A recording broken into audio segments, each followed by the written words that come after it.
Welcome back, everyone, to another episode of For Love of Golf. All four hosts are here, boys. It's going down. What is happening? Glad to see everyone. Ryan, I've seen you Hello. a little bit more. Justin, welcome back. Hubie Brown, welcome back. What's up, Chad? I'm Yeah. really glad to have the full cast here. Yeah, same here. It's weird. All four of us together. That's like lightning strikes twice kind of thing. So that's pretty cool. Brings me back to the college days Yeah. and good times. Yeah. So it's great to see everybody. It has been a while. We are in, what is this, episode two of 2026 and season two, as we titled it in the last episode. So congratulations, boys. We were renewed for another season. We haven't Yes. been fired, and things are going what we, hey, and let's just cut to the chase, okay? First of all, sponsor number one Yeah. on the Right. wrist. I mean, lock it up. Way to Seriously. go. It was great. This episode's awesome with Michael from Hook and Gaff. I'm really excited about this partnership. I know you guys are. The watches are sick. I'm really digging mine. I've really annoyed everybody telling them the moon phases. And just in case you guys were wondering, it is kind of like a three-quarter moon tonight. We're making our It way was. towards kind of a no. Yeah, thank you. See, and you know Yeah. what, Ryan? I don't even need you to tell me that because I know I'm right. But thank Right. you for confirming what we know is true, thanks to my sport fisher from Hook and Gaff. Yeah. Uh, So excited to be here. We've got Michael on this episode. Great episode. Another thing, I'm just gonna tease everybody. I know I look like I've probably modeled a lot in my day. I really haven't, believe it or not, but I probably could in this shirt if I wanted to. So everybody just kind of take a little gander here, just real quick, and we've got a little teaser for some future news. So really excited about the things that are going down with Hook and Gaff. But boys, what you been up to? Anybody played golf? I have not. I'll lead off. I have not. I played golf the day after Christmas in Western North Carolina, which was crazy. That Um, is wild. and since I know he listens sometimes, I'll have to shout this out. So played day after Christmas, played not great. I haven't played like literally since I played once at Thanksgiving, and then since September I like haven't played. So obviously not very good, but played whatever. And then my oldest brother Steven really got into golf the past like 5 6 years. He's been getting a lot better. I've tried to help him a little bit, but since we live 6 hours apart, not always he doesn't always come to me. Like I actually want him to I haven't told you, but I've more. been teaching him on the side. Go, okay, all right, this Yeah, makes he, sense. he This is told good. me he was having an issue with his instructor and Yeah. he really needed a second set of eyes. Yeah, So. it's good. It's good. So we went down, I guess the 28th or 29th. So we went down to the range, just hit a few balls, and we are like, oh, we're gonna go hang out. I kind of gave him like a hour lesson or so or whatever. And we're like, hey man, it's so nice. It was again like 60 some degrees. And we're like, well, let's just go play nine. Like I didn't hit any balls during the lesson or whatever. I was like, yeah, sure, let's just go. Let's go walk nine. Super easy to walk nine, the front nine at Waynesville and standing on the first tee, and he was like, "Yeah, my quota yesterday was 18." He's probably about his index I think is about 11 or so. I think it's coming down now since recently, but What a new instructor will do to you yeah, sometimes. exactly right. So I was like, all right, well, I'll give you 9 shots. We'll play from the same tees. I'll give you 9 shots, and we'll play a match straight up. First hole, I three putted from like 17 feet. Second tee shot, cold top, like 3 wood, like literally hit it 75 yards, maybe. Cold top. He beats me. We get to the ninth hole, and I'm two down straight up. Straight up two down. I'm six over. He's four over. I was so mad. I doubled the hole before and I actually chucked it's the first time I've thrown a club in probably 15 years. I threw my sand wedge about 60 yards. And I wasn't mad because he was beating me. I was just mad because like I literally could not hit a golf ball. Like I couldn't do anything. Like everything was awful. And I don't play. Like I don't know why I was getting mad, but I was. Hit a like bomb a drive down there. He hits one in the left trees, punches out, hits it up. Great shot on the green. Barely misses his putt. I hit it to like 15 feet and I have a putt to tie him and I miss. And so my oldest brother, first time in his life, beat me at golf. So that's my last. I shot 41. He shot 40. So it was great. We've been really working on some short game Yeah, he was and little rolling. nippers and stuff. Yeah, he was rolling. It was good. The only problem I have with that story is if he's an 11 and you qualified for the National Club Pro last year, I'm not sure 9 shots is enough to give an 11 for Seriously. you. And I mean, eh, not trying to say that you're trying to win one over your Well, not brother. only not only I did I mean, not win the bet, I didn't win straight up. That's what I'm I saying. know. Like, so That makes it even worse. But yeah, on the daily, I'm not sure yeah, he's quite to your level yet. yeah, But you guys are starting to look more alike too. Like yeah. it's really wild. I don't think But that's a it, compliment, but I appreciate it. shout out to little Steven there. That's right. That's right. Fabling, what you been up to? I think I played 9 holes a couple times. I think it was like 70 degrees on Christmas here, so that be able to go out and play a little bit. But I mean, we would need a 3-hour podcast to go over everything that's happened in my life over the last couple That is months. true. That was But a loaded question. I didn't think about that before I asked it. My apologies. mostly good things. Some stressful things, but um, yeah, between moves and renovations and broken bones and puppies. There's all kinds of stuff going on here. Broken uh headset for the podcast. You're just falling A apart. yeah, new technology setup. I mean, who knows? Well, what I know is that I'm glad to have everybody back together. Ryan, Here, here. anything from your perspective? Played any golf? You're a little chilly up there, probably. I did play last week because my father asked if I wanted to, and he said, "Hey, do you want to play on Friday? It looks like the weather's going to be good." And I checked the app, and the high was 45, and I just said, what do you mean?" What do you mean good? It was sunny, I'll give him that, and it really wasn't very windy.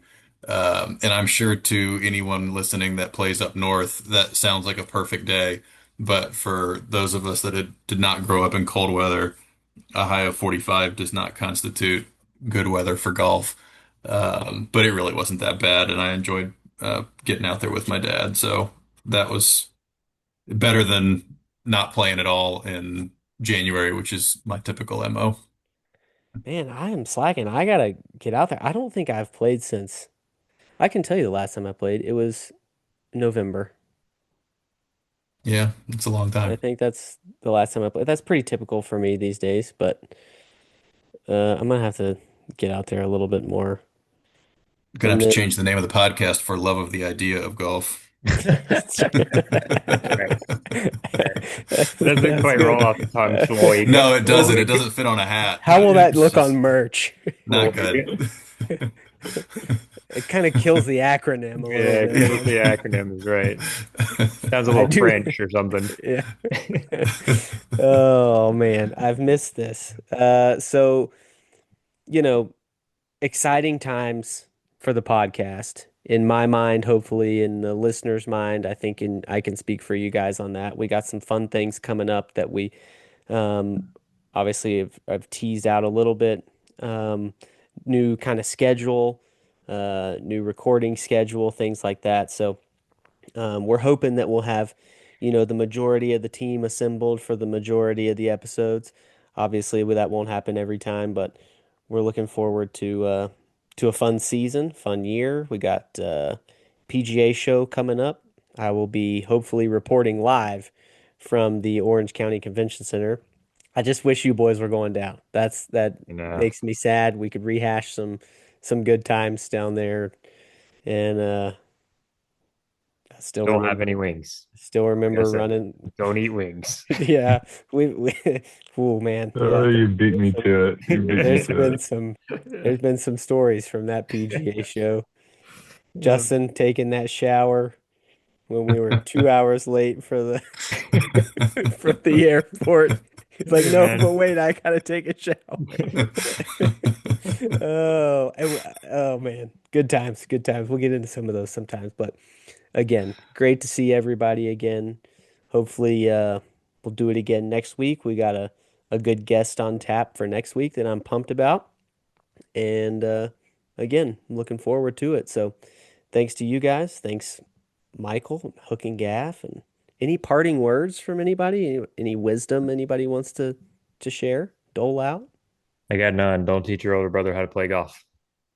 Yeah, All I got. he'll take it to you. Yeah, That's tough. That's a tough scene. it is. I'm not sure if you should wear that hat anymore. That's Yeah, I kind know, of, right? yeah, you may have to turn that around backwards. All I right, was wearing my boys. watch though. I look good at least. So if you can't, Hey, try that to is look good. good. See, you're doing product testing. I need to do that too. Yeah, exactly. So get out there, get you a hook and gaff watch. If you hunt, fish, play golf, if you just like looking at moon phases, you can do that too. They have a tide deal. They got a dive watch. They got all kinds of stuff. So check them out. Boys, it's Thanks, been gents. real. Thanks for doing it. We'll catch up next week. Sounds good. Enjoy Michael, everybody. If you're someone who knows it's time to put the phone down and be present with your family or in the outdoors, this one's for you. Whether your escape is the golf course, the water, or the field, Hook and Gaff Watch Company makes watches built for time that actually matters.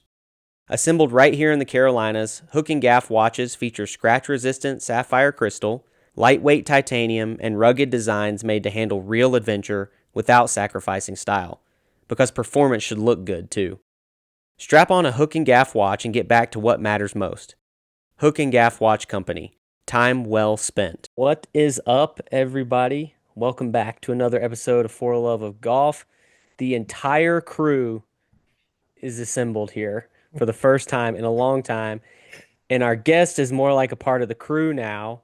So it's like almost the entire gamut of people are here. So welcome everyone, Ryan, Justin, Hunter, Michael, our guest, who, like we said, is more than that. So we're looking forward to having you on, sir, and it's good to see everybody. Yeah, what's up, gents? Good to be back. Miss being in here, but glad to be here now. That's for sure.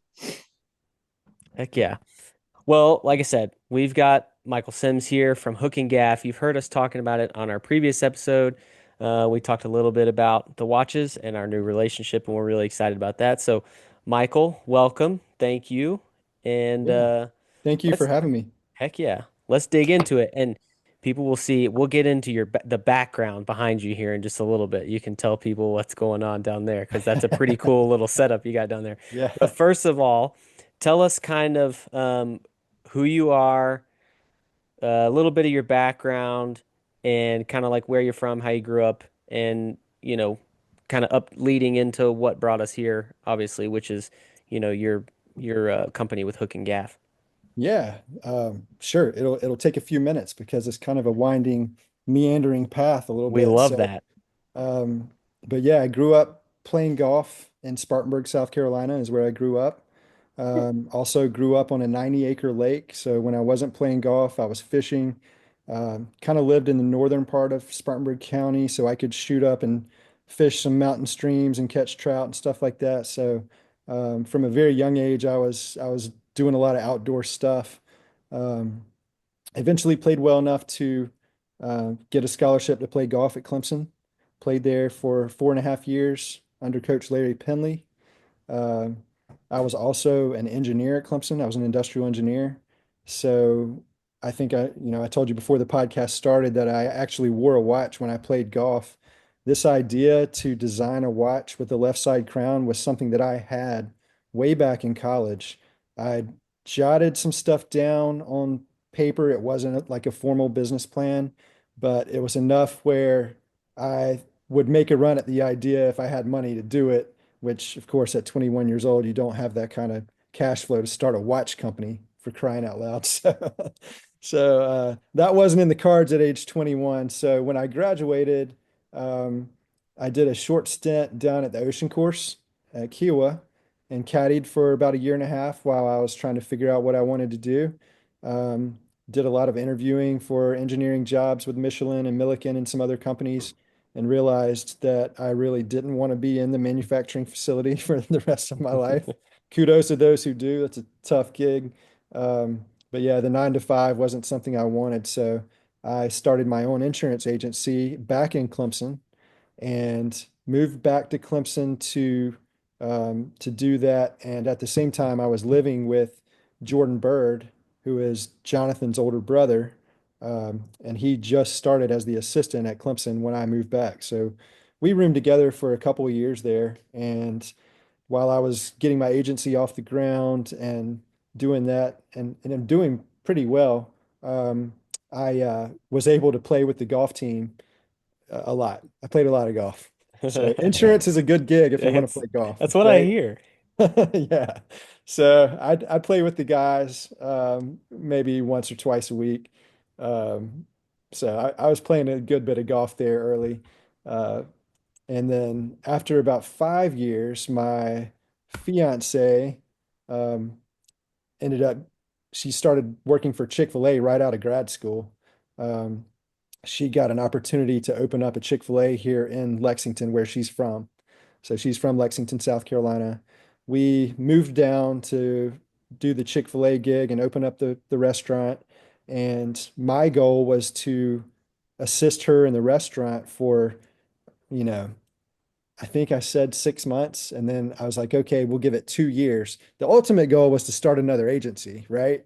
Um, I wanted to get back into the golf scene. You were missing But playing golf. That's yeah, right. 8 years later, I was still in the restaurant. So Ooh. I spent a lot of time in the restaurant. It is way harder than people think. Chick-fil-A makes it look really easy on the outside, all the systems we have in place. On the inside, from a leadership standpoint, it is a lot of work. It's challenging. There's so many things you have to have your finger on the pulse of everything in the store, from customers to equipment to all the other systems we have in place, and people, food costs, order inventory management, all kinds of things. So it was a challenge, and I was helping her do that for a while. And then, like I said, around year 5, um, I pulled this idea out of the hat and started researching a little bit and created a formal business plan. And I called a buddy from high school and college. We were college buddies too, um, who I knew was a watch guy, and he's one of my good friends. And I called him and told him my idea. And he's very creative. He's like a self-taught artist. If you can go on his website and check out some of his artwork. Like he can pick up a lead pencil and draw the most insane drawing you've ever seen. Like, it's insane. Um, and he's also a graphic designer. When he got out of law school, or let's see, when he graduated from Clemson, he did a short stint as a graphic designer for a family member, I think, and then went to law school. So anyway, he's kind of a Renaissance man. I feel Uh, like I'm like out of my league here just Yeah, listening to this agreed. whole thing. Agreed. yeah, yeah. But yeah, he was my first phone call because I knew how creative he was. I was like, man, if you can kind of create this, I will order um, a watchmaker in Switzerland that I made contact with to make and assemble our first 100 watches, and let's just see if we have something. So that was the the first part of the launch of the business, if you will, was us just getting a few watches made, handing them out to all of our buddies. I, at that point, was doing maybe a trip or two, like a destination fishing trip or a hunting trip across the country to like Venice, Louisiana, or to the Outer Banks. And when we do these, I'd give them to the captain or give them to the mates. I'm like, I want you to just put this through the ringer, and then I'm going to call you back in like 6 months, and you tell me how it's holding up. And so after that first 6 months or so, we kind of knew we were onto something. And then uh, we submitted for those Made in the South awards in Garden and Gun magazine. Have you ever heard of Garden and Gun? Oh yeah. Yeah, for Yeah, sure. very popular magazine in the Southeast. Anyway, they put us in their holiday gift guide, and then that kind of, helped launch the business.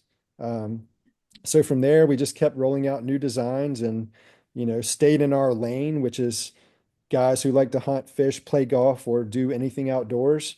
And, our whole mantra is this tagline of time well spent, where we're trying to get away from screens, trying to get away from the digital stuff, and I'm not anti smartwatch. There's a time and place for smartwatches.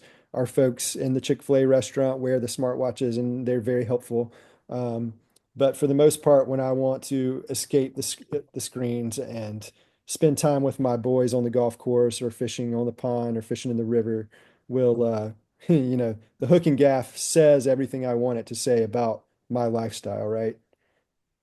Yeah, Awesome. no, that's very cool. So, I mean, you kind of mentioned it a little bit, but like when you were drawing or sketching those things out in college, those watches, like what was the problem that you saw with other watches that you wore? Like, what was the thing that you were trying to solve with your watches? Yeah, that's a good question. So my background as an industrial engineer, we really did a lot of stuff in ergonomics that senior year, especially with our senior design project. We were going to Michelin, and they had employees that were, um, some of them were like 35 plus year employees that had been there a long Mm, time in this research facility, starting to have some aches and back pains and things like that. And so similar to that, I was trying to ergonomically look at this watch that was giving me problems with a callus in the back of my left hand.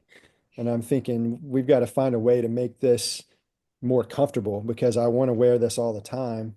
And I think there's other guys who would do that if it allowed for that. And so super simple. It's not something you can patent. You just flip the crown to the other side and it just wears so much more comfortably. Um, and we changed some other things with components. We wanted to make a very high-end watch mm, for that category, which is that sport watch, analog sport watch category. So most companies that are in that category will skimp on parts. And mm, what they'll do is they'll put like what they call a mineral crystal for the face or the glass. And ultimately it's just glass, right? It's mhm. going to chip, it's going to crack, it's going to scratch, it's going to look like garbage in like 6 months. That's what all my watches were up until the point where we started making watches. Um, so we make a sapphire glass crystal watch that you usually see on higher end watches. Uh, we make all of our watches with a screw down crown, making Mm. sure they're watertight to 200 meters, tested for that. So ultimately, they're certified dive watches, but it's a golf watch or it's a field watch. But you can take this thing in the pool, in the lake, in the ocean, totally fine. It's a screw down crown watch. It's going to be waterproof. Um, we One thing we've done in the last 5 years, we started adding tritium illumination to our watches, which is a high-end luminescent. Um, you might be familiar with it. They put it in sites for hunting and things like that, but Mm. um, it'll illuminate 24/7 versus the superluminova like you find on a Rolex is a paint that has to be charged either by light or artificial light, and Mm. it'll lose its glow after a couple of hours. So that's another component that our guys who are hunting and fishing, heading to the duck blind before the sun comes up, or loading the boat in the dark, they really appreciate that. Sometimes, like the hunters have to know when first or shooting time is. It can be a little Sure. bit ahead, first light, or they need to know those times so they don't get in trouble for pulling the trigger too early. Um, that helps to see their watch in the dark. Mm.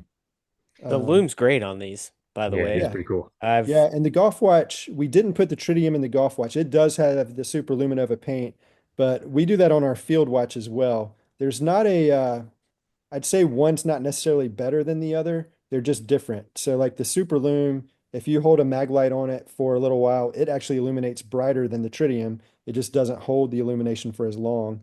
So like my duck blind or my duck hunters that are headed to the blind, they'll hold a mag light on it for a few minutes, then go to the blind, and they're good until, the sun comes up. Mm. Kind of cool. And then the other thing that I really like about our watches, we don't market the big heavy metal bracelets as much. We do have it on our diver, but the rubber dive straps or leather strap, they're just so light. The dive strap, I used to wear a metal bracelet all the time, and once I put a dive strap on the watch, I have never gone back. I wear it 99% of the time.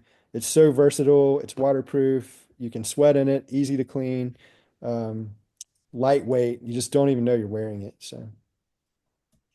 Yeah, it's cool. I'm a golf nerd and a teacher, and something I've always wondered is like, can a watch affect I don't know, like swing speed or anything. Have you like messed around with that at all? I'm just curious. It's like Wow, no, popped in I my haven't really head. thought about that. Yeah, it's like it's something that I've thought about a little bit. I'm sure it I has no can't effect believe you on just put that in my head it, because now right? we need to go like test that out over here. Yeah.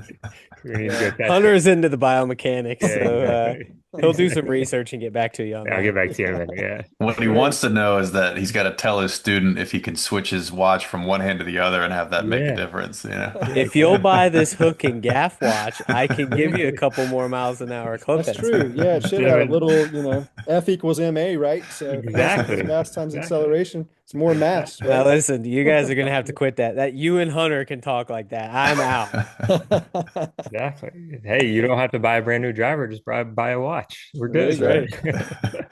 Watches are less expensive than a Exactly. driver Yeah, these days, that's so Exactly. right. you're in good shape there. Yeah. This is like tin cup stuff. We're moving coins and stuff from one pocket to the other. That's exactly So, right. question for you, Hunter, then. How Mhm. you feel about the this golf ball rollback situation? You're gonna get me on a soapbox, right? No. I'm not a huge fan for sure. We've talked about it a little bit. I don't think we've ever actually like fully dived into why I'm not a huge fan, but I mean, like, just telling average golfers that they hit the ball too far and that golf has become easy is kind of mind-boggling to me. And then I think most of the part of it that is frustrating as a golf professional and someone that teaches is that it hasn't really been tested yet. Like there's not a golf ball yet. Like we don't know what's actually going to happen. Like there's the theory of what's going to happen, and like they're like, oh yeah, it's only going to affect, it's going to affect Rory McIlroy by 10%, but it's only going to affect your average amateur by 3 or 4%. So that part of it, and then like what effect is that going to have on how people play golf, right? Like what is that going to actually do to people? It seems like there should be some sort of like study, like, hey, if we want to save St. Andrews from Mhm. professional golf, which I understand the idea of, like, all right, we want it to be played a little more how it was designed and it can't grow. And like I understand that sentiment and that idea. And as a someone that's a fan of golf history and golf course architecture, like I get that. But at the same point in time, it just seems like A, it's a little late, and B, I'm not sure if it's actually going to solve it. Like you could potentially use course design in another way to solve some of those problems, maybe. Um, like, I mean, in my opinion, guys are just gonna get 5 miles per hour faster, or we're gonna get rid of the guys like the Michael Thompsons of the world or whatever that swing at 107 and can compete. Those won't exist anymore. And they're starting not to anyway, but like literally Right. it's going to make them not exist even more so because they won't be able to hit the ball. I mean, I guess if it's only 7% for him, maybe, but I just don't understand how that's totally going to work. So I think that's been kind of the frustrating part about it. And also the message of like, hey, I mean, even in that report or whatever they said, they were like, amateurs are hitting the ball too far. And like, I promise you, amateurs are not hitting the ball too far. Like they average 220 or the 225 is like the male amateur. And, for 15 years, the USGA has been telling us to tee it forward. And now all of a sudden they're saying, amateurs hit the ball too far. It didn't sit right with me, but maybe it won't happen. I don't know. We'll see. Yeah. Yeah. Interesting.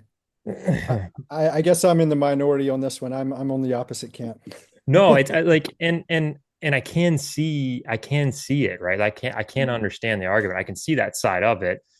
Um, I I just want to think, I just want to know how it's going to work, I guess, really is what it yeah, is. I think for somebody like me who grew up, I was fortunate enough to be able to play the balata ball in competitive amateur golf in high school. In my first year of college, we switched over to the professional in '99, I think maybe. And then the Pro V was after that. But, when we were growing up, we were basically taught to swing like 85% because if you swung as hard as you could with a wedge or a nine or an 8 iron, you just added more spin to it. It didn't go any further. You just added more spin to it. Mhm.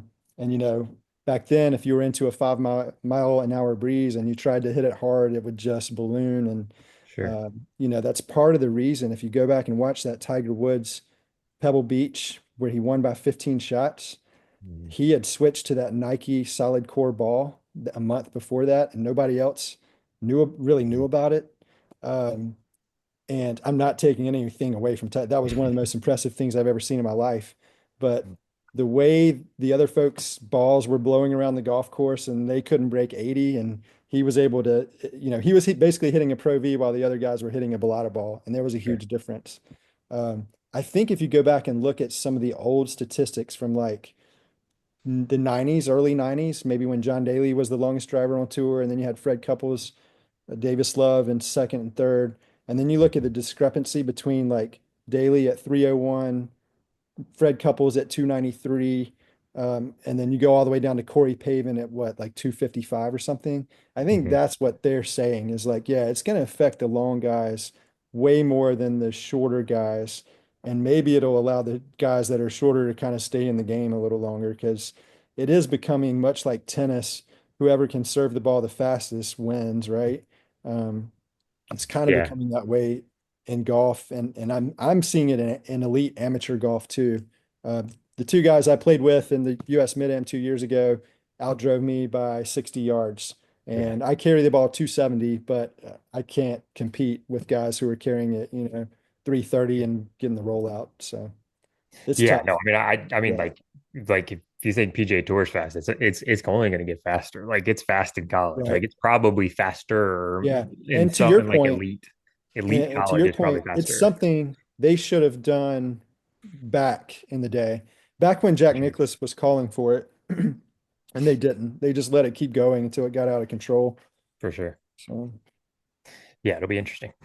yeah, Anyway, no, it's yeah, good. It's a good topic though. Like, I mean, I'm curious how it's like selfishly for me too. Like, I don't want to hit the ball shorter. Like, I'm curious right. how, like, I still play in dumb little PGA, like MAPGA local section events and How about stuff the like that. And National it's Club like, Pro that you played in last year? yeah, played great. Um, it's like fourth from DFL, but yeah, it's great. But yeah, like I'm just curious how it's going to affect me, and then also LPGA Tour.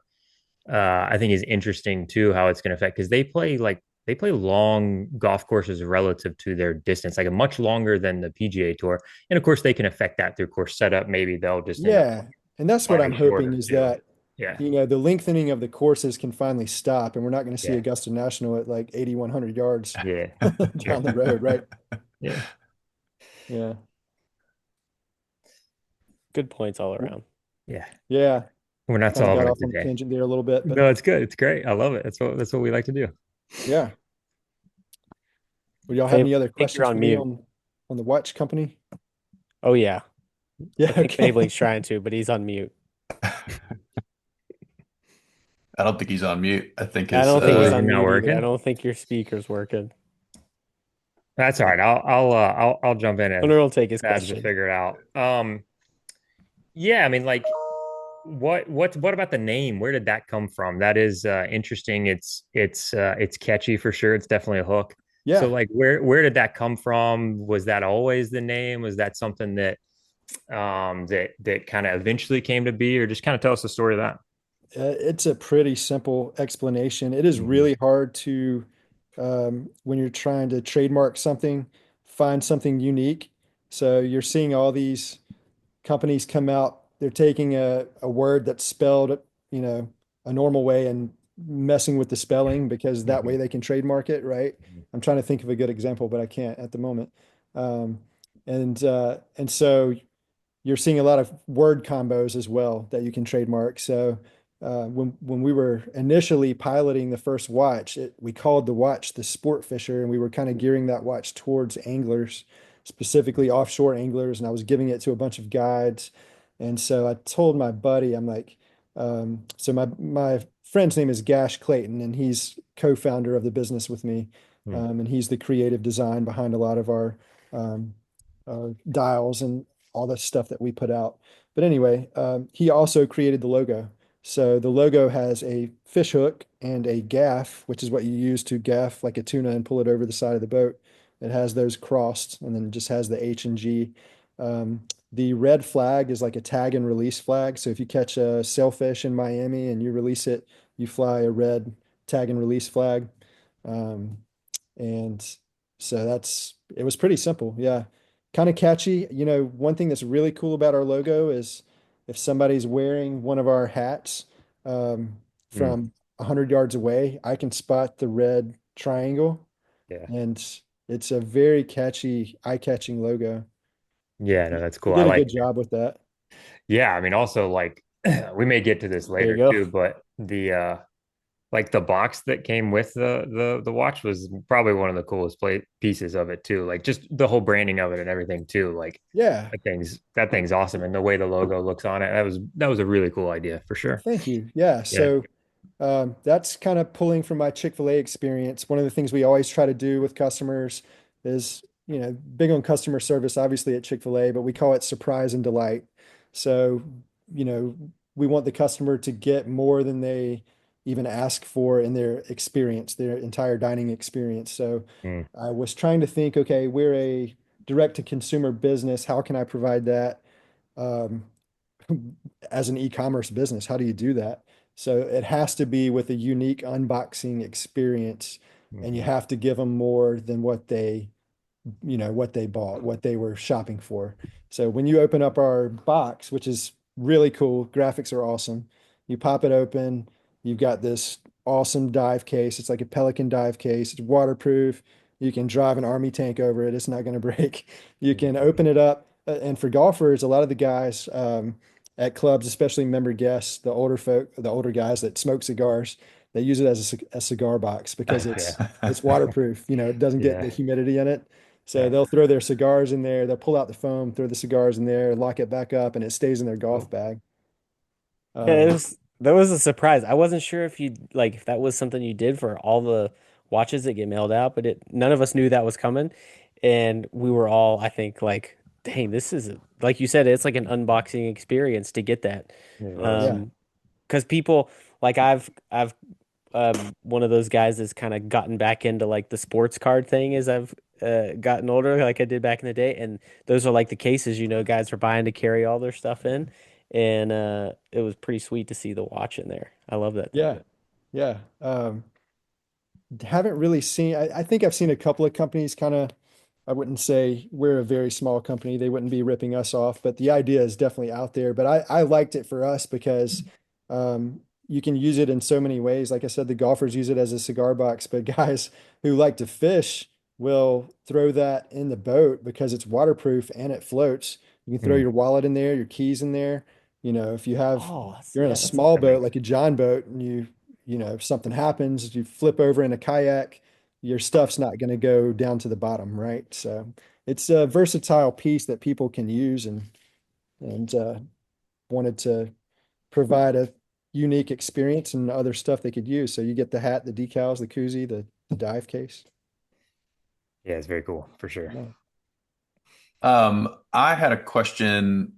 You kind of touched on some of it earlier when you were kind of going through the history, but as someone that's kind of interested in business, starting up a small business is obviously not easy, and it helps to have capital, as you mentioned. Right. Um, but kind of once you can get some of that and kind of get started, that's just the first hurdle. Obviously, maintaining the business and getting customers and all that is the next step. But what in the early stages, what was probably the biggest hurdle that you had to overcome, or maybe was there a time where you weren't sure it was going to make it, or did it kind of start and gain momentum and kind of just keep rolling? Yeah. I would say every day. We're still not sure if we're gonna. I'm just kidding. Uh, no, we're doing pretty good. I'm pretty pleased with our trajectory now. And one of the coolest things about this business is just all the people that I get to meet in all the industries, the golf, the hunting, and the fishing, especially in the nonprofit space. Um, I bet we've dealt with everybody in the angling and hunting space that you can deal with, whether that's local chapters or national chapters. We just did a huge licensing deal with Ducks Unlimited. Um, got to hunt with those guys last weekend in Arkansas, and the perks of that sort of thing is really cool. So I would say the moment that it started to kind of lift off is when I started making some of those bigger connections with bigger names in Mhm. the industries.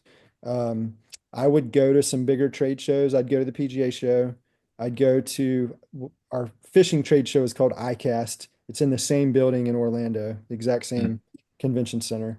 Um, and The yeah, Wildlife Expo, I guess, in yeah, Charleston. Yeah. exactly. And that's more of a consumer show. So the buyer shows where you're going to see, a lot of the bigger players who are trying to, you know, guys in fishing like Carter Andrews or Peter Miller or some of these guys that have TV shows are walking around and trying to make deals too. Um, so getting to meet a lot of the guys in the industry and then a lot of the other business owners, um, doing collaborations with other businesses. You have to do it all. You have to make connections with influencers who aren't necessarily TV personalities. These guys may just be lifestyle influencers, but people follow them because they, I don't know, they could just be influential with what they're doing. Mm. Um, and you've got them in golf, you've got them in hunting, you've got them in fishing, you've got them in just outdoor lifestyle. So just making all of those connections initially in years like 2 and 3 kind of helped get this off the ground. You have to kind of do it all. It's not like a one side or one thing. You kind of have to do it all. How did you get in touch with, did you say it was a watch manufacturer or designer in Yeah, so Switzerland? that Like, was just where did me that come doing from? what you guys are doing right now. Like y'all, when you're putting the little ones down to sleep, like I did 10 years ago, I was doing that and I was staying up till 1 or 2 in the morning, just doing research and writing notes down and making contacts. So that first guy, that first watch was kind of the OG. It was the original. It was only 100 and we sold those and just to see if we had an idea for a business from a marketing standpoint, from just the whole premise of the business being geared towards outdoor guys and specifically hunting, fishing, golf.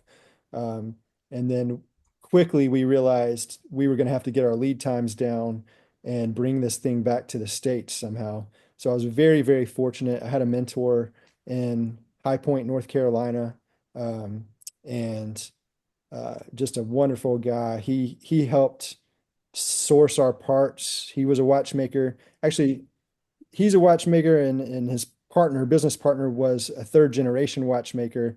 Hmm. Um, and Fred was kind of the face of the business, liked to do all the meetings and talk to customers and everything. And the other guy, who actually speaks broken English, who still does a lot of our assembly, Frank, he's the one who did most of the assembly in the background.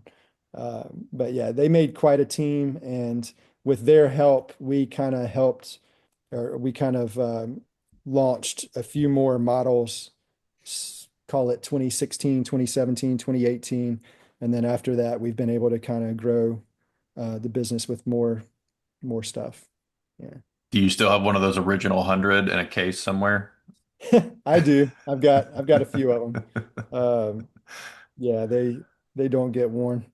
Yeah. Yeah, save those. Yeah. So you talked about kind of growing over the last, 10 years almost at this point.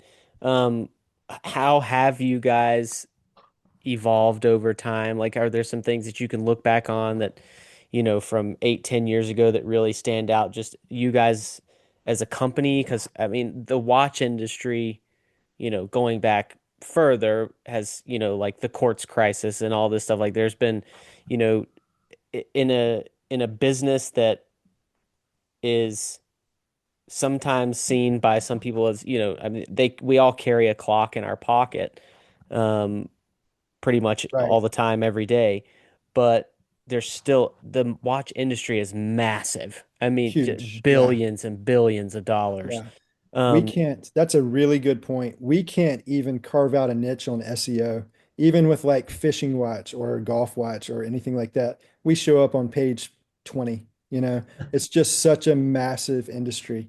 Um, so there's other things that we have to do to get any sort of market share. And it's through these partnerships with these nonprofits like we're doing with DU, or it's through, beating the bushes and getting uh, custom watch deals with courses for member guests, or we did custom watches for the RBC Heritage for their pro-am. It's things like that that help us kind of get the name out there versus your traditional routes that some of the bigger companies can afford to do because it's costly. And the other thing I'll say, you're talking about the history of the watch industry.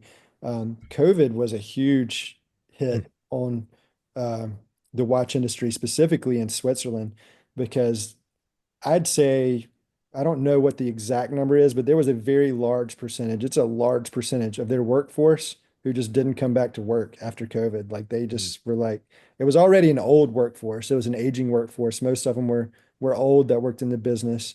And a lot of them were just like, okay, after this, I'm officially retired.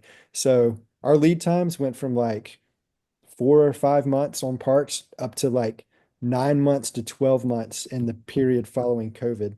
Like we were trying to plan for the following Christmas right after Christmas. And there are still a few pieces that we have to do that with. Anything with the tritium in it, is that is specifically made by a company in Switzerland called MB Microtech, and they have very extensive lead times. So all of our stuff is like anytime we order one of those watches that has the illumination in it, the tritium illumination, it's like a 9 month lead time. It's very hard to prepare for. Mm. Or like if you want to Wow. do a new design, like you don't know how well you're going to sell it, but you may need to go ahead and order pieces for the following, if we're selling them for Christmas, we may need to order some for Father's Day, but you just don't know how they're going to do. Um, so it can be a little bit of a challenge right now in our industry. The other thing that really hampered us was the iOS update was like 2021. You used to see a lot of brands marketing to you on Facebook. You still do, I'm sure. Um, but when you can opt out of being tracked, when that happens back in that up during that update, um, the ROAS, the return on ad spend on Facebook and Instagram and other social media just plummeted. Mm. We were crushing it. We were doing so well. We were going to put all of our money into social media marketing. Like everything we were spending was going to go towards Facebook, Instagram, and that's where we were going to live. And we were just going to make our e-commerce business grow based on that alone. And then when that happened, it just completely threw us for a loop. We went to two different marketing agencies. Neither one could figure it out. These were big marketing agencies that were marketing for big names, that apparel names in the golf industry that you guys are familiar with. Sure. And they could not generate a ROAS that was um, profitable for us. So we had to go back to square one and figure out, okay, how are we going to move watches and market this thing? We've got to like Wow. it's bluegrass, it's back to square one. And we're doing all the things that we kind of did in the very beginning. It's partnerships, it's collaborations, it's giveaways with other brands. We're doing old school mailers. When you go to the mailbox Black Friday week and you have 10 catalogs in your mailbox, we're doing that because it actually works. That's why there's 10 catalogs in your mailbox. So we're getting a return on stuff that's more old school. Mm. We're having to revert to some of that because to carve out any sort of successful marketing campaign on Facebook or Instagram for a brand our size is really challenging, and I don't think we can spend enough money to do it. Mm. That's interesting. That's really interesting. I am definitely the person that always clicks do not track. So sorry about that. That's all right. I like, hey, like those kind of people fit with your brand too, I think a little bit. Like, right. Yeah, So it's okay. yeah, Right. that's true. So I have my quick Google search. I have a little answer on our on our question about wearing a Oh, watch. we're back to the Yeah, swing we're speed back to and this. So, from Andrew Rice, a friend of mine, a good Yeah. teacher down in Savannah, a great dude. This is back in 2012. He did it, but apparently a Rolex can really affect your distance, maybe 2, 3 miles an hour, but a lighter watch not as much, like a mile an hour potentially. So, like back to your point, Michael, all we got to do is just get every PGA Tour player to wear a watch, to wear your watch, and then it'll roll back distance, and we're good. So, like that's the solution we're coming up with. This is kind of like an anti-marketing campaign. I know, right?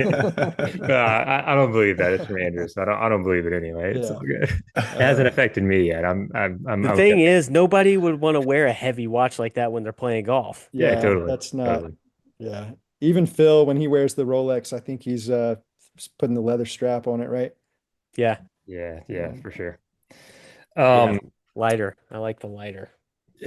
so I mean, you've kind of talked about it a bit, and those stories about like how you're getting to the people that you want to get to are fascinating. But like, who is your customer? Like, what is your market that you're going after? And again, you've talked about a lot, and like with the packaging and all that, and your background through Chick-fil-A, like what role does the storytelling of the watch and like getting away from screen time, and like what role does that play in kind of connecting with your customers? I think it's huge. I think for a purchase like this, which is, it's not insignificant. It's somebody's about to spend, 400 to, $700 with my business, and they usually don't pull the trigger the first time they visit the website. It's usually several visits. Um, and our typical customer ranges from age 35 to 55, with the mean being at 45. So right now we're in that kind of demographic, right? Mhm. So I think it's like my age guy, 45 years old, who has a couple of kids, has seen what screen time is doing to their kids, maybe. And they're like, this really resonates with me. It's more the time well spent hashtag that, we kind of try to tell that story on social media. If you click on any of our first few posts, it's all about that. Um, and that message resonates when we can get it out there for sure. Yeah. Yeah, I mean, I wore an Apple Watch for like a year back. I mean, this is probably like 2019, 2020, and I hated it. It drove me Yeah. crazy. Like teaching a lesson, and all of a sudden, like every 2 seconds, my watch is blinking, and I'm looking down at it, and the guy's looking at me like, "Are you texting right now?" or whatever. Like that stuff drove me crazy. You So know what? You just gave me an idea for a great ad. We're going to do that. You may even Dude, be the subject in it. that is a Yeah. really good So, so premise. we have that exact ad, but it's a guy fishing and his Apple Watch is going off and the yeah, guy's pointing at a fish and he's yeah, raising his hands up in the air like, come on. So yeah, we need to do that on the driving range. yeah, Yeah, it's a great exactly. idea. I love it. Glad I can Yeah. help. Glad I can help. Uh, Fabs, you back? Yeah, can you hear me? Yeah. You can. Awesome. I don't know how we made it this far in the podcast without my snarky comments or anything, but True I'm that. glad I get We're to used to join. you talking so much and just overblowing everyone. This is true. Um, so I wanted to talk a little bit about just like the design process for watches. I mean, I would assume or that there's a really fine balance between the function and the look, but then also the materials that you use in the watches. Trying to balance everything and but also keep it affordable. How do you guys think about that and strike that balance? Yeah, that's a great question. So one question, I'll answer it in a couple of parts. We get asked occasionally, not a lot, but occasionally, why we don't carry more automatics like Rolex Omega on the website. And it's just not our market. So, and this is not, saying anything, um, I'm not trying to say anything negatively about anybody that buys our watches. Obviously, they're our customers, but the vast majority of our customers really don't know the difference between an automatic and a quartz watch. So why would we go down the route of making these four, five, six, $8,000 automatic watches when we already know what our market is and we know kind of how they're going to abuse the watch, if you will. So so when we design a watch, a perfect example is this latest diver we just designed because it could have easily been an automatic. It looks like a nice automatic diver, right? In fact, we use the new Seiko sweeping second hand movement in that watch. So if you're looking at the action of the second hand, it looks like you're wearing an automatic watch. That's one of those Um, 2 to 3 mile an hour watches. yeah, The that's right. dive watch. That's all you if Yeah. you want that, you just go with the dive watch. That's all you Yeah, gotta that's right. Great. That's exactly right. Um, but yeah, so we kind of went down that route with that watch, and we could have easily made it a more expensive watch and put, a Swiss ETA movement in there or something really high end to make it appealing to the watch guy. But, you know what? The watch guy is really not our customer. They're not. Like we're getting guys who are wearing our watches who, you know, haven't worn watches in years. Maybe one of you guys, that could have been one of you guys. That's me. Um, yeah, exactly. And it's awesome. I love that. I think it's cool. Um, and we're also, we occasionally get the Rolex guy that shelves his Rolex, but the vast majority of our guys are kind of outdoor guys who love what our brand stands for and they're strapping on our watch because they like the brand and they're having to kind of figure out, okay, tell me more about this watch and what it does. So our whole mindset is first, it's got to be durable for our customer, right? The guy who hunts and fishes and puts it through the ringer and Mm. submerges the watch and gets mud on it and gets blood on it and everything else you do when you're hunting and fishing. And then it's got to be functional. We need to create function for that customer so that if they're you know, inshore fishing, maybe we have a tide watch for that guy, which we do have, Um, if it's a guy hunting, he's a big deer hunter, he wants to know the phases of the moon, we have a moon phase watch. So literally, it was a full moon 5 days ago. I know that because I sell moon phase watches and I Sure keep it. was. Sure was. I can There tell you you go. that too. And I'm really Yeah. annoying my family with telling them, hey, the moon's going to be about 3/4 tonight. You just look up in the sky. You'll see. If you don't want to, you can just look right here. I'll show you. Yeah, exactly. So both of those things, so durability, functionality, and then around those two concepts, we design the watch face. And one of the cool things we're doing now, and Gash and I had a call that today actually. Um, we are going to get a little more artistic with the designs. We loved how well received our DU watch was, the Ducks Unlimited watch we just did. We put like a mallard feather dial pattern in the background. It was very, I don't know if you're familiar with brackish bow ties, but it had like that element to it, just a very cool artistic element.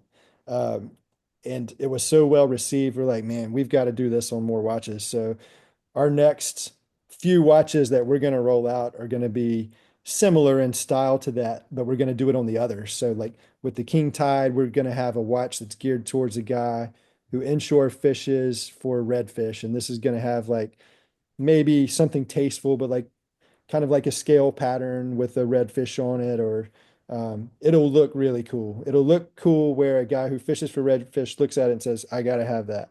Um, that's kind of the new Smart. direction we're going with the design. So it's still going to have the functionality, still going to have the durability, but we want to add that design element that makes a guy look at it and say, man, I got to have that just simply because of the design too.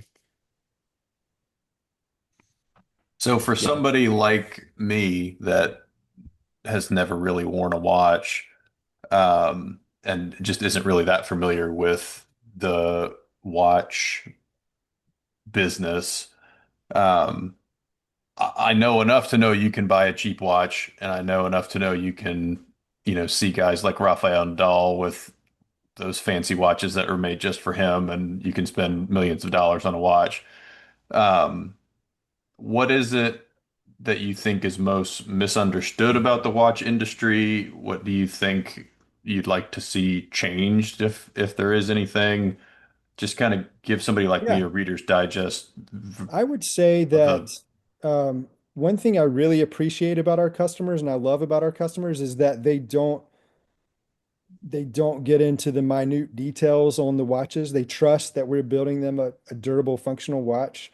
Um, because one thing I do see when I get served the ads, the watch ads that I get served because I look at watch stuff, I'll go through the comments of customers, and the vast majority of them are watch guys because watch companies market to watch people, right? And they all have a comment about something, and it's 99% of the time it's negative. And it's what they want to see, what they want to change. Um, it's not a wonderful crowd to be around when they're that critical of your product all the time. I don't love that about that side of the business. And that's why I love our customers because they're not that way at all. I love like when people ask me if I'm a watch guy, I'm like, no, I'm not a watch guy. My partner's a watch guy. He designs the watches. We design watches for people who love to hunt, fish, and play golf. That's what we do. So you're right. There are watches, there are Timexes that are $30. There's freestyle digital watches for surfers that are $75. There's, and you got your $1 million watches for Bubba Watson and some of these other guys that get on up there. But yeah, we don't live in that space. We have our own space, and I'm really, really happy that we kind of have our own space and hoping to carve out a larger market share. We kind of model the business. My business plan, I did a lot of research on Costa Del Mar sunglasses and Mm, Yeti coolers. mm, They both had a similar um, business plan, and they both executed it very, very well and quickly too. Of course, they had a lot of outside funding, but um, the way they focused on the outdoor market in the Southeast and just kind of grew out from there is kind of the way we're focusing too. And especially Yeti coolers, who would have thought you come out with like a $350 cooler? Nobody's going to buy that, right? No, that's crazy. Yeah. insane. But then you have all these other uses for it. You see these guys that are fly fishing on the flats in their flats boat, and they're throwing that cooler on the front of the boat, and that's kind of like their platform they stand on to Mm, cast. It's a casting platform. Um, and so you're seeing other uses for these things, and they made a killing off the marketing of that. Um, and and we kind of went the same route with the watch. These guys could buy a cheaper fossil and beat it up, like you could do like an igloo cooler, or they can buy the hook and gaff and be able to wear it for years and years and put it through the ringer, right? mm. Yeah. What's like looking back on the journey so far?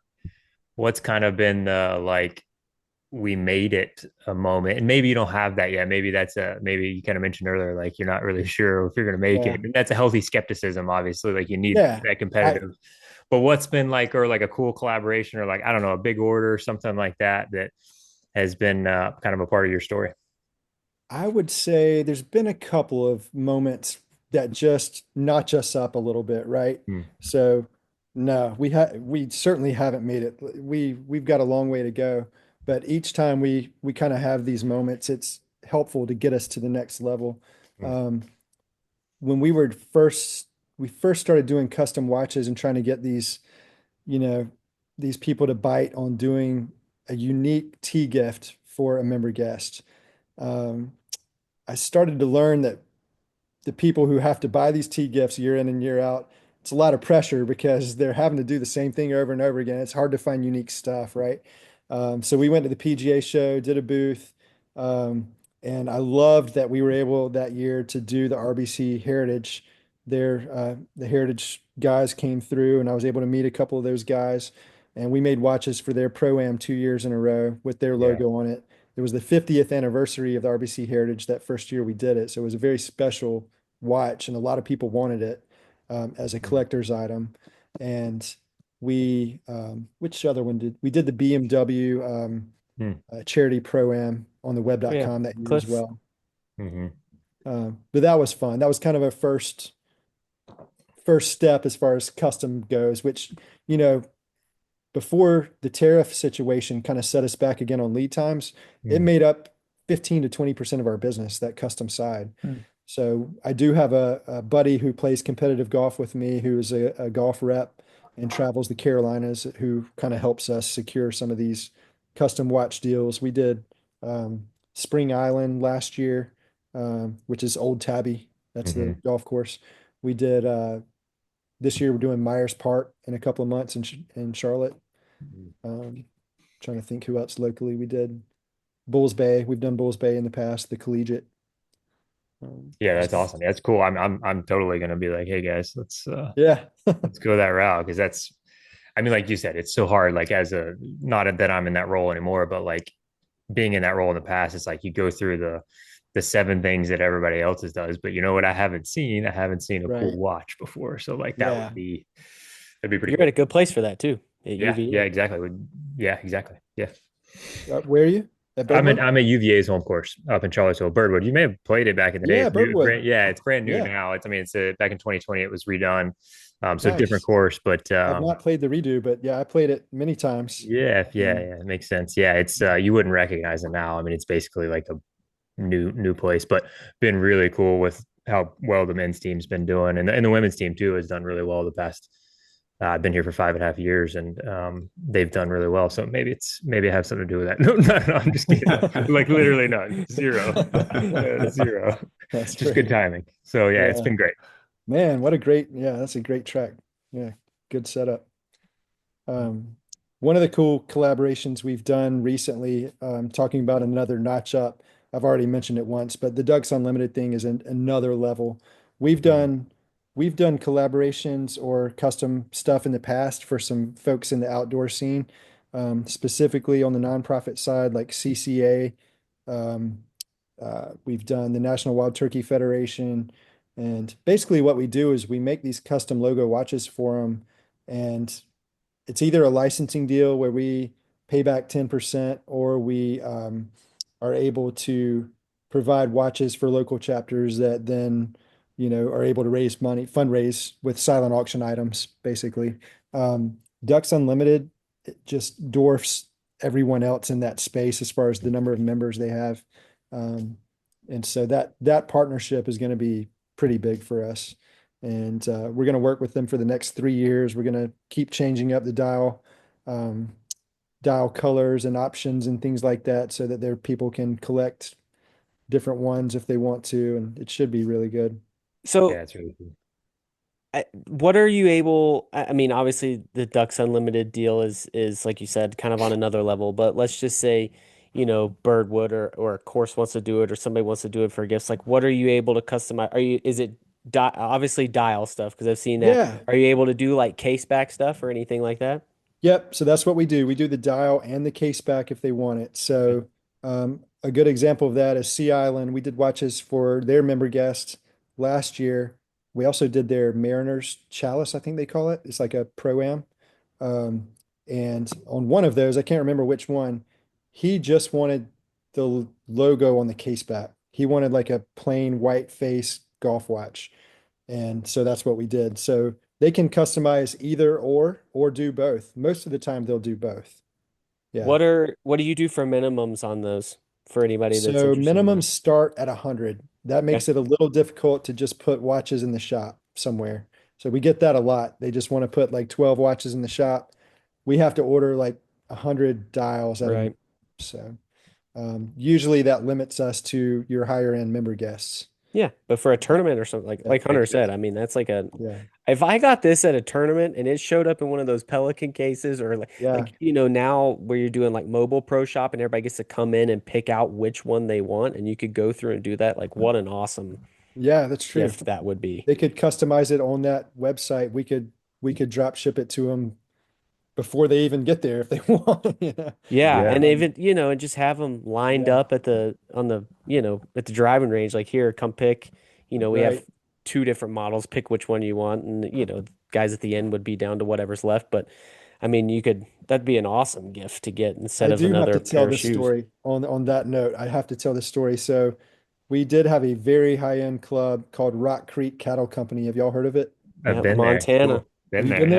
there? Okay, Yeah. awesome. Long story, but been there. Yeah, it's cool. Yeah, they called us right before COVID, and we were worried they were like not gonna have their member guests. They did have like a lot of people who didn't show up, Mm, but it was like right in the height of COVID. We went up there to do their member guests, and they ordered like 200 watches from us.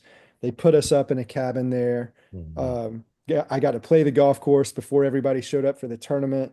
My wife and I went to Yellowstone and Glacier. I mean, it was like the coolest trip ever. And they mhm. they put us up there and treated us very, very nicely and have nothing but good things to say about them. And I was reminded because one of the members sent their watch back for a battery replacement today. So I Oh, saw nice. the logo. I'm like, oh yeah, Nice. That's a great logo too. Mm, yeah, it was cool.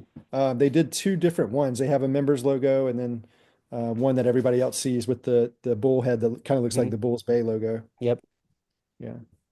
that's a pretty good place to go. yeah, that part of the country is unbelievable. Montana up there, like all the way up to Glacier is unbelievable. It's cool. Yeah. If I can do a few more of those, I'd be all Yeah, for yeah, That's it. right. No pressure, Hunter. yeah. We got to get him out of shooting star then. That's right. Hmm. I want to piggyback off of Hunter's question a little bit too. I think this is a really fun thing to ask just folks who have built something from the ground up, and hear what they say. But if you could go back and give yourself one piece of advice from the beginning, what would it be? Hmm. The easy one is that go ahead and multiply everything by three as far as what you think things are going to cost. That's the easy one. Let's see. Let me Just give three you is a pretty more. good. I would say 10. Yeah, it's at least three. It's at least three. Really, 3.5 to 4 probably. Um, yeah, I'd set aside a certain amount of money, and then 3 years later, I realized I'd spend about four times that Yeah. amount. It's just so expensive. Everything from the legal stuff, the trademarking, like one of you guys is probably a lawyer, but every time you send a lawyer an email, it costs you a certain amount of money. I Yeah. wish I was, but no. No attorneys here. No. Yeah. No, I just work with them all the time. Yeah. Yeah. That would be the thing that would I would say, like I had really done my research and I thought that I could do it for a certain amount, but ultimately you don't factor in the marketing and other things that you just don't really think about, like packaging, and it all starts to add up and it adds up really quickly. If you want to do it right, if you really want to do it well and do it right, you need to spend the money and have nice packaging, nice logos, nice, all that really costs money. Yeah, Yeah. I mean, I think And I think, the go ahead, watch Bart. and oh, go ahead, Failing. Sorry. I was just going to say, just again, we've hit on it before, but all that really pays off. I think you have that wow factor when it shows up. One of the things that I noticed, for me personally, and I'm hoping this was on purpose, but when I took my watch out, it was set to the correct time. Like I'm pretty sure this watch wasn't put together in Central Time, but that's how it showed up to me. And so just things like that just kind of put it over the top. I didn't even Yeah. think about that And for you, Fabling. Wow, yeah, that is a yeah. touch of class there. Well done, hook and gaff. Thank you for pointing that out. I basically, when I see an order come across, I do identify the state. I know them all by heart now, what time zone they're in, and I set the watch and we ship it. Either I do it or I've got an assistant here, Nikki, who does the same thing. So, um, I got a weird, you probably know this, Michael, but I got a weird time zone geography thing I heard the other day. yeah, You can be in Florida and have somebody in Oregon and only be one time zone apart. And that's pretty weird. Florida So and there's Oregon, a because small part in Oregon that's in mountain, and then obviously a little part in Florida that's in central. So it's is it really because weird. they opted out of doing the daylight No, saving? they didn't do the Arizona thing or whatever. It's just Oh, like okay. literally there's a really small part of Oregon that for some reason it like mountain time goes into it. So anyway, Huh. thought it was an I'll have to look interesting that up. geography fact. Yeah. Yeah, I did not know Yeah. that. I'll have to Google that. We'll have to Yeah. watch that when the order comes in That's from I was right. gonna say Yeah. that don't just assume because they're in Florida and random Oregon. island, Oregon. Yeah, Exactly. Wow. that's Exactly. funny. One thing I will say too, Ryan, is that I when I launched the business, I really thought about people's strengths, and it took me a long time to really think through who I wanted to be in this business with me. And you can't, and Chick-fil-A taught me a lot about people, like managing people. And, as a young leader, I was like 27 when I started with my wife over there trying to help her out. Didn't know anything about anything and made a lot of mistakes. Leading people is very, very hard, especially when you're thrust into it as a young person and you want people to listen to you just because you are in that position. And I realized pretty quickly that um, I had to demonstrate work ethic to get any sort of buy-in from them. So I made it a point to try to work harder than anybody in the restaurant. So they would see me unloading the truck at 5:30 in the morning, 6 days a week.